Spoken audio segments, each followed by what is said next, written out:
Buo ang loob ni Vice President Jejomar Binay na siya ang mananaig sa karera sa pagka-presidente.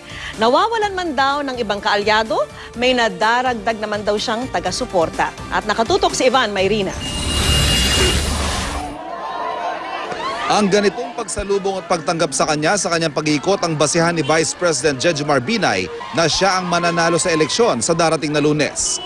Ngayong araw ang mga bayan ng Dasmariñas, General Trias at Rosario sa Cavite ang inikot ni Binay. Ang Cavite ay ikalawang vote-rich province sa bansa. Pero kamakailan, usap-usapan ang pagbitaw ng suporta sa kanya ni Governor John Vic Remulla at pagtawid bakod sa kampo ni Davao City Mayor Rodrigo Duterte. May mawawalang konti, pero may matadagdag yan. At kahit ngayon ay pang-apat na lang sa survey, huwag daw siyang ismulin at huwag muna magdiwang ang kanyang mga kalaban. Ako ang mananalo. Paano niyo po nasabi yun, Vice? Kasama naman kita. Nakikita mo naman. Yung mga resulta ng survey, does that mean na Wala ho yung... they don't mean anything? Ang survey, na tamang survey, ay pagkatapos ng halalan.